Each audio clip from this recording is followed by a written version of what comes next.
오늘 은혜 받으실 말씀은 마태복음 1장 1절에서 17절까지 말씀을 우리 김순복 집사님이 봉독해 주십니다. 아브라함과 다윗의 자손 예수 그리스도의 계보라.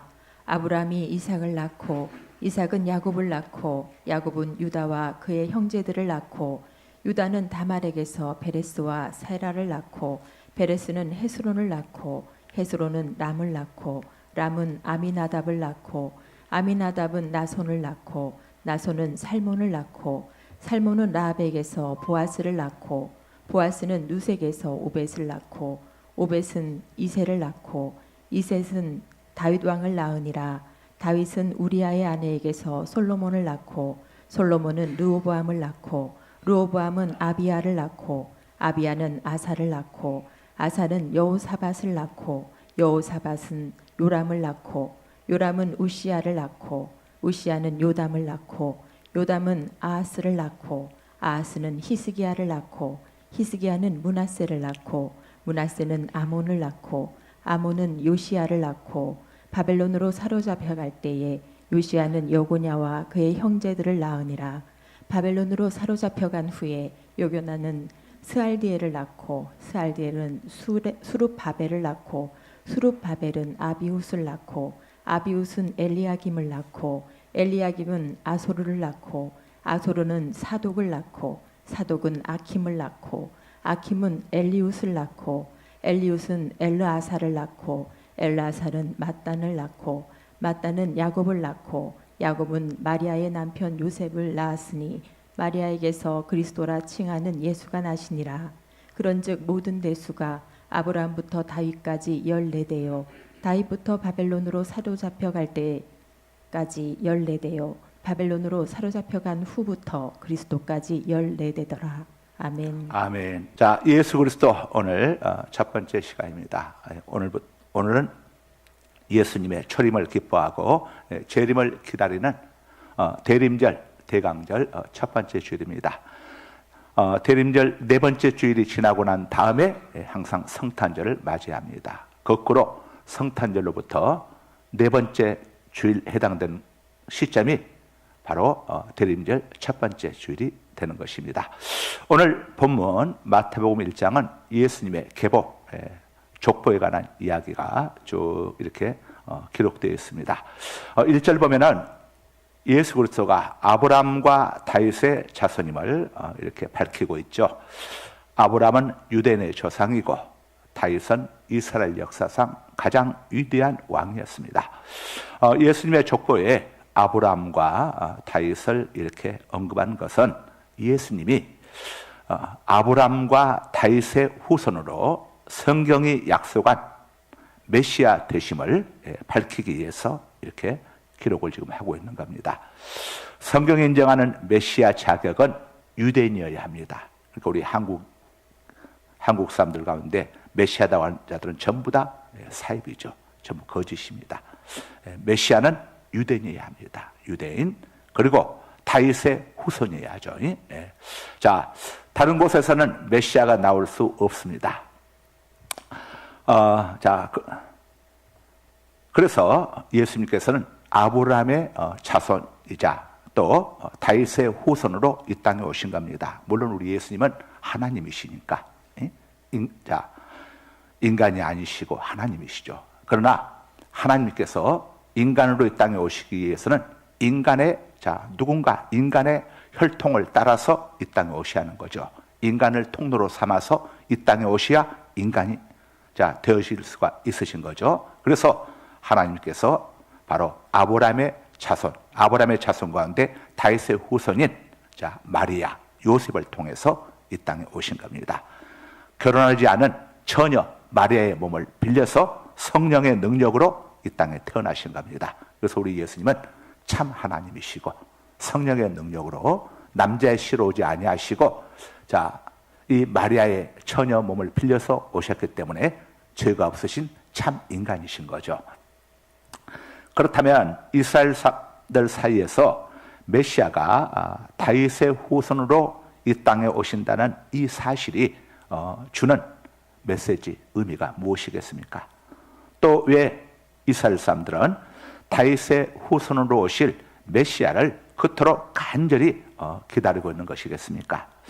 성경을 보면은 다윗은 가나안 땅에 대한 하나님의 약속을 모두 성취한 그런 왕입니다. 하나님께서 가나안 땅을 모세에게 주시겠다고 했지만 모세는 가나안 땅에 들어가기 전에 요단강 동편에서 죽었고, 요단강을 건너서 요단강 서쪽에는 가나안 땅에 들어간 여호수아는 7년 전쟁을 했지만 완전히 점령하지 못했습니다.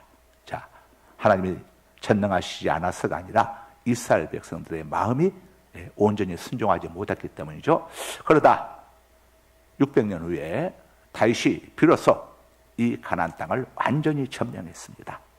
그리고 팔레스타인 당시 이 중근동의 최강대국으로 이스라엘을 세운 이가 바로 다윗이죠. 그러나 다윗이 죽고 난 다음에 이스라엘 백성들은 다윗이 이루간 그 영광을 지키지 못하고 결국 나라가 갈라지게 되고, 또 북이스라엘은 아수리에서 기원전 722년에 또 망하게 되고, 남유다는 기원전 586년에 또 바벨론에서 멸망당하는 그런 비극과 아픔을 또 맛보게 되었죠. 그 후 하나님께서 해방시켜 주셨지만 여전히 그들이 하나님을 똑바로 섬기지 아니함으로 인해 가지고 AD 70년에 로마의 디도 장군에 의해서 예루살렘이 함락되어지는 비극이 발생하게 되고, 그 후 이스라엘은 나라 없이 2000년 동안을 떠돌이하면서 나라 없는 이방인 집시 같은 삶을 살다가 1948년에 2차 세계대전 이후에 나라가 다시 세워지게 됩니다. 자, 다윗이 죽고 난 다음에 이스라엘 백성들은 다윗 왕 때의 그 영광을 다시금 그 영광에 재현되기를 간절히 소망했습니다. 하나님께서는 선지자를 통해서 다윗의 후손 가운데서 이스라엘의 메시아 다윗은 인간이었기 때문에 영원한 그런 왕위를 지킬 수가 없었죠. 그러나 하나님께서는 다윗의 후손을 통해서 영원히 이스라엘을 지켜줄 수 있는 그런 메시아를 보내주시겠다고 약속을 하십니다. 에스겔 37장 25절이죠. 내가 내 종 야곱에게 준 땅 곧 그의 조상들이 거주하던 땅에 그들이 거주하되 그들과 그들의 자자손손이 영원히 거기에 거주할 것이요 내 종 다윗이 영원히 그들의 왕이 되리라. 자, 여기서 다윗이 영원히 그들의 왕이 된다는 것은 다윗의 후손인 메시아, 다시 말하면 예수님께서 만왕의 왕으로 영원한 왕으로 이 땅에 오실 것임을 알려주신 겁니다. 뿐만 아니라 메시아 나라는 인간이 세운 나라가 쉽게 몇 년, 몇십 년, 또 몇백 년 버티지 못하고 멸망하는 것과는 달리 영원히 그 나라를 누릴 수 있게 될 것이라고 말씀하고 있습니다. 다니엘서 7장 18절입니다. 지극히 높으신 이의 성도들이 나라를 얻으리니 그 누림이 영원하고 영원하고 영원하리라. 아멘. 천국을 이야기해 주는 거죠. 지극히 높으신 하나님의 백성되고 자녀된 우리에게 주시는 나라는 눈에 보이는 다윗 때와 같은 그런 나라를 훨씬 초월하는 영원한 그런 나라, 눈물이 없고 이별이 없고 전쟁이 없고 슬픔이 없는 그런 나라를 우리에게 주시겠다고 하나님께서 약속하셨습니다. 누굴 통해서? 메시아를, 아브라함과 다윗의 자손으로 오신 위대한 만왕의 왕이신 우리의 메시아이신 예수 그리스도를 믿고 섬기는 자에게 이런 복을 주실 것임을 약속하신 겁니다. 자, 오늘 마태복음 1장을 통해서 우리에게 주시는 몇 가지 교훈이 있습니다. 자, 첫 번째 교훈을 정리해 드립니다. 앞서 말씀드린 것처럼 아브라함의 후손이자 다윗의 자손이신 예수 그리스도는 성경에 약속된 메시아이시다, 구세주이시다는 것을 우리에게 알려주고 있습니다. 우리가 믿고 섬기는 예수 그리스도는 죄와 사망에서 우리를 구원해 주시고 우리의 죽음 이후를 영원히 책임져 주실 바로 우리의 메시아 되심을 성경이 약속하고 있는 겁니다. 하나님께서 약속해 주신 겁니다. 이 지구촌에 얼마나 많은 사람들이 있습니까? 그들이 여러 가지 이방 종교들을 많이 섬깁니다. 그러나 이방 종교의 창시자들은 우리하고 똑같은 인간이고 피조물이고 죄인이기 때문에 다 죽고 말았습니다. 그러나 예수 그리스도는 피조물이 아니고 창조주시고 인간이 아니시라 창조주 하나님이십니다. 그분은 죄가 전혀 없으신 분이고 우리 죄 때문에 죽으셨지만 사흘 만에 우리 죄값을 다 갚으시고 부활하셔서 하늘에 승천하셔서 하나님 보좌 우편에서 우리를 위하여 기도하고 계시고 마지막 때 예수님께서 빰빠라 빰빠라 빠 나팔 소리와 함께 천군 천사들과 함께 천국에 가 있는 성도들과 함께 이 땅에 이제 오시는 거죠. 자, 예수 그리스도는 성경에 약속된 메시아이시다. 예수 그리스도가 아니고서는 누구를 통해서도 구원받을 수 없다는 사실을 우리가 알려주고 있는 겁니다. 다음으로 하나님께서 오늘 본문을 통해 주신 두 번째 교훈은 우리의 구원은 오직 하나님의 은혜임을 잊지 말라는 것을 교훈해 주고 있습니다. 자, 2절 보면은 이삭은 야곱을 낳고 라고 이렇게 기록되어 있죠. 야곱은 장남이 아니라 차남입니다. 그런데 성경은 야곱이 장남 에서가 아닌 차남 야곱을 낳았다고 기록하고 있죠. 이스라엘은 굉장히 장자 신앙 사상이 강합니다. 모든 것이 장남 위주입니다. 그래서 장남은 아버지로부터 재산도 2배를 다른 형제들에 비해서 2배를 받게 되죠. 그런데 당연히 장남의 이름이 기록되어야 하는데 장남인 예서가 아닌 차남인 야곱의 이름이 지금 성경에 기록되어 있습니다. 에서와 야곱은 쌍둥이입니다. 아버지 이삭은 장남 에서를 사랑했습니다. 사냥해서 아버지가 좋아하는 고기 열심히 잡아다가 맛있는 요리해주는 장남 에서를 사랑했지만 하나님께서는 에서가 아닌 야곱을 선택하신 겁니다. 사람들에게 인정받지 못하고 사랑받지 못한다고 여러분 서운해할 거 없습니다. 하나님 앞에 인정받고 사랑받는데 거기에 집중하시길 바랍니다. 성경은 그 이유를 이렇게 우리에게 알려주고 있습니다. 로마서 9장 11절이죠. 그 자식들이 아직 나지도 아니하고 무슨 선이나 악을 행하지 아니한 때에 택하심을 따라 되는 하나님의 뜻이 행위로 말미암지 않고 오직 부르시는 이로 말미암아 서게 하려 하사. 아멘. 자, 하나님은 야곱과 에서 중에서 누가 더 착하냐, 누가 더 옳으냐 이걸 보고 선택하신 게 아닙니다. 그들이 아직 태어나기도 전에 엄마 리브가의 뱃속에 있을 때 아무런 행위도 하지 않았던 때죠. 엄마의 뱃속에 있었으니까 그 뱃속에서부터 에서가 아닌 야곱을 선택하셨습니다. 이건 하나님의 주권입니다. 여러분 곁에는 배우자 보다 훨씬 나은 사람들 스펙도 좋고 나은 사람들도 있었겠지만 굳이 여러분의 배우자를 택한 건 여러분의 주권 아닙니까? 네. 우리 인간에게들은 주권이 있는데 하나님의 주권이 어찌 없겠습니까? 하나님께서 에서가 아닌 야곱을 택하신 겁니다. 이건 하나님의 주권입니다. 자, 이것은 우리 인생의 길이 사람에게 달려있는 것이 아니라 하나님께 달려있다는 것을 보여주고 있습니다. 여러분, 우리가 열심히 쓰고 수고하고 수고의 떡을 먹어도 하나님의 도우심이 없으면, 하나님의 은혜가 없으면 말짱 도루묵입니다. 하나님 최우선으로 사시해야 하는 당위성을 알려주고 있는 거죠. 여러분, 하나님과의 관계를 최우선하기 바랍니다. 너희는 먼저 그의 나라와 그의 의를 구하라. 하나님과의 관계를 최우선하라. 그리하면 내가 너희에게 이 모든 것을 더하여 다 선물로 너희에게 줄 것이다. 하나님과의 관계를 최우선하는 사람이 지혜로운 사람입니다. 정말 지혜로운 사람이죠. 오늘날 우리가 예수님 믿고 천국 백성이 되고 하나님의 자녀가 된 것은 저나 여러분이나 그럴 만한 자격이 있어서가 아닙니다. 이 세상 누구도 하나님 보시기에 자격 있는 성도는 아무도 없습니다. 다 50보 100보죠. 그 나물에 그 밤입니다. 이 세상에서는 천국에 들어갈 만한 의로운 자, 하나님이 인정하는 의로운 자가 하나도 없습니다.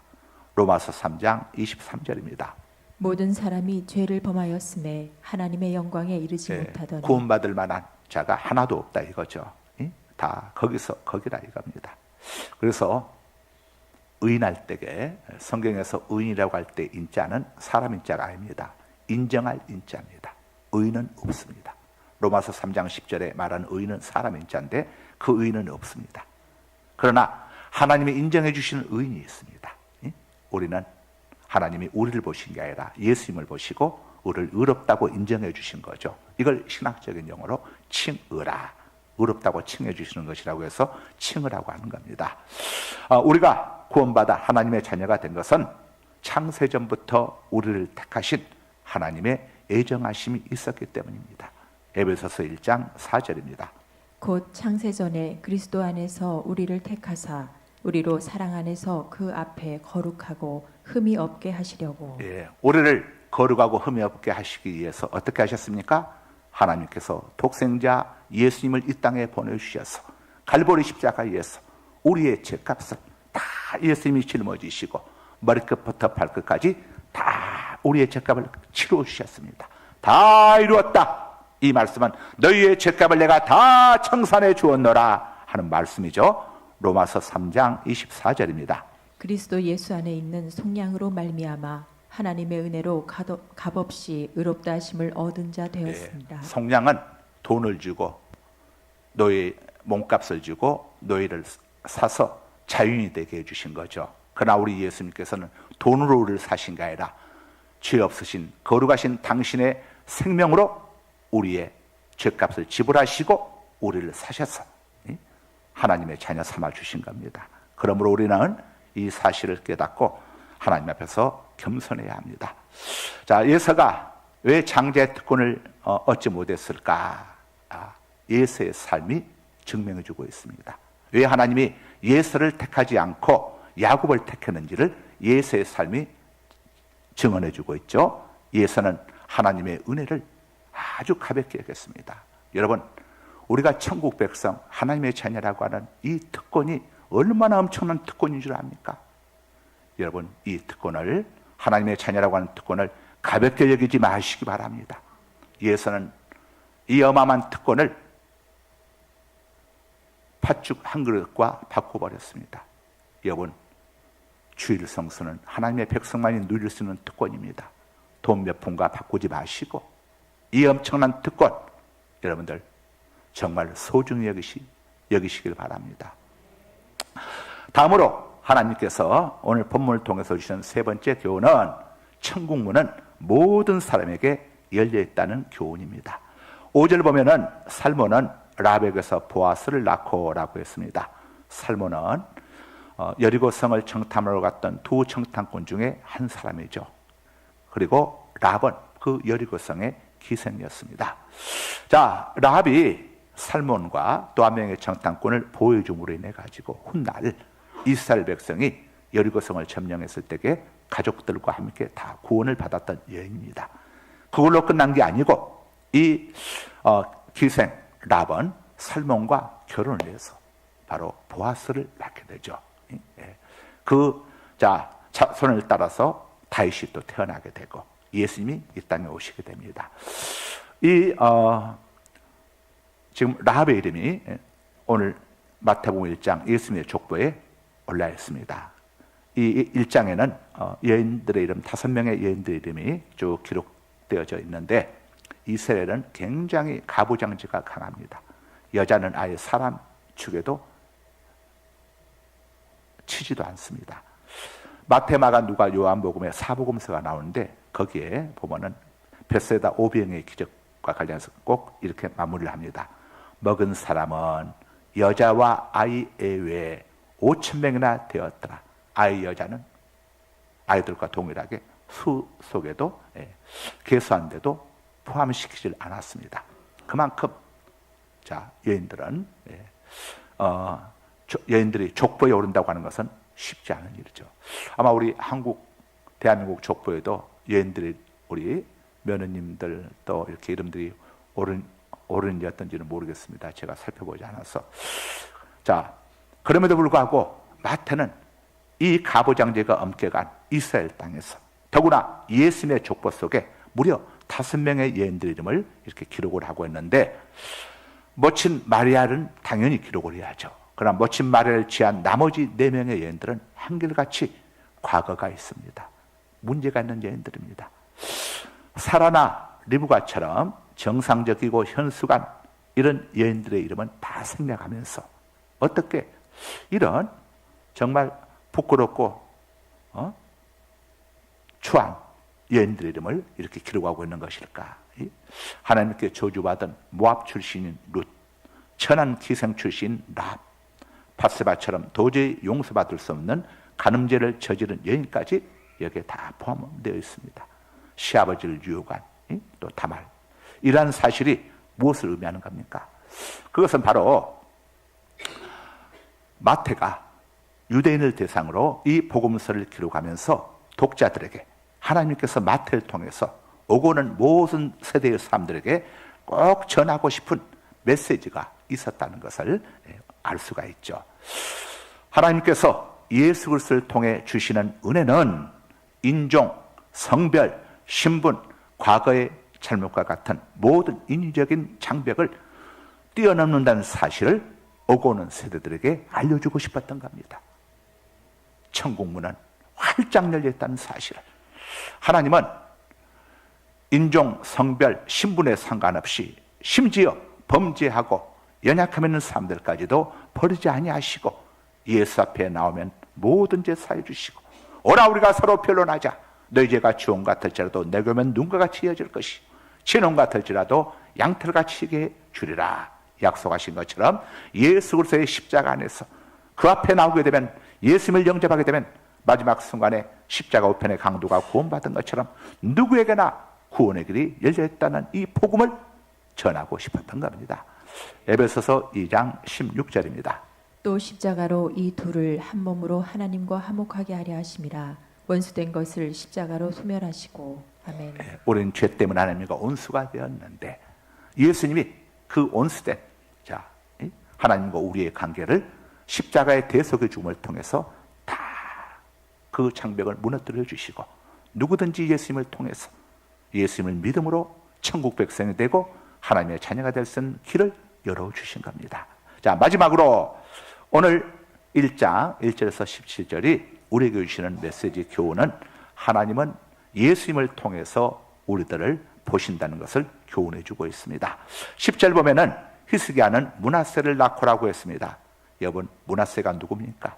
알만한 사람은 다 아시겠지만 이스라엘 역대 왕들 가운데 가장 극악한 죄를 저질렀던 왕이 바로 므낫세입니다. 열왕기야 21장 6절입니다. 또 자기의 아들을 불 가운데로 지나게 하며 점치며 사수를 행하며 신접한 자와 박수를 신임하며 여호와께서 보시기에 악을 많이 행하여 그 진노를 일으켰으며. 아멘. 5절도 읽어주세요. 또 여호와의 성전 두 마당에 하늘의 1월 성신을 위하여 제단들을 쌓고. 아멘. 예, 바로 이런 범죄를 행한 자가 므낫세입니다. 하나님께서 므낫세 때문에 얼마나 화가 나셨는지, 므낫세 때문에 내가 이스라엘을 세계 열방 중에 흩어버리시겠다고 하셨습니다. 에레미야 15장 4절입니다. 유다 왕 히스기야의 아들 므낫세가 예루살렘에 행한 것으로 말미암아 내가 그들을 세계 여러 민족 가운데에 흩으리라. 아멘. 그럼에도 불구하고 이 족보 속에 므낫세 이름이 올라오게 된 이유가 뭡니까? 우리가 성경을 보면 알 수 있지만 므낫세가 마지막 순간에 회개합니다. 므낫세가 회개하지면 안 되도록 하나님이 상황을 만들어 버립니다. 므낫세가 바벨론 땅에 포로로 끌려가가지고 혹독한 고초와 고난을 겪고, 그때서야 비로소 깨닫고 정신을 차리고 회개하게 됩니다. 하나님이 다시 예루살렘으로 돌아오게 하죠. 그래서 므낫세가 마지막 순간에 회개하고 죽게 됩니다. 여러분, 아무리 악한 자라도 회개하고 주 앞에 돌아오게 되면은 하나님께서 다윗 언약을 기억하시고 구원해 주신다는 하나님의 약속을 우리에게 알려주고 있는 겁니다. 다윗 언약은 뭡니까? 다윗의 자손들 가운데서 아무리 악한 자가 나온다고 할지라도 다윗과의 내가 언약 때문에 그들을 징계는 할지라도 멸하지는 않겠다고 하신 게 다윗 언약입니다. 다윗 언약 때문에도 이렇게 하나님께서 다윗의 자손들을 구원해 주셨는데, 우리는 다윗과는 비교할 수 없는, 다윗이 예표하는 예수 그리스도와 우리는 언약을 맺은 자입니다. 누구든지 주의 이름을 부르는 자는 구원을 얻으리라고 했습니다. 예수 앞에 나오게 되면 하나님께서 누구든지 예수님을 믿는 자, 하나님이 세상을 이처럼 사랑하사 독생자를 주셨으니 이는 누구든지 그를 믿는 자마다 멸망하지 않고 영생을 얻게 하려 하시라고 하는 이 언약 약속 때문에 예수 앞에 나오는 자는 주님께서 주님을 예수님의 십자가를 바라보시고 그 모두를 다 다윗과의 언약을 기억하사 다윗의 후손들을 용서해 주셨던 것처럼 십자가를 바라보시고 예수님을 바라보시고 우리의 모든 죄를 용서해 주신다는 약속을 우리에게 보여주고 있는 겁니다. 로마서 8장 1절입니다. 그러므로 이제 그리스도 예수 안에 있는 자에게는 결코 정죄함이 없나니. 아멘. 그러므로 이제 그리스도 예수 안에 있는 자에게는, 예수님을 구주로 믿는 자에게는 결코 정죄함이, 형벌이, 지옥이, 심판이 없나니. 이는 그리스도 예수 안에 있는 우리가 믿는 우리의 구세주이신 예수님께서 갈보리 십자가에서 이루신 생명의 성령의 법, 은혜의 법, 갈보리의 법, 십자가의 법이 죄와 사망의 법, 죄 있는 자는 반드시 죽으리라는 죄와 사망의 법, 율법, 시내산의 법으로부터 우리를 해방해 주었노라 라고 다윗은, 바울 사도는 고백한 겁니다. 11월의 복음송 함께 부르시겠습니다.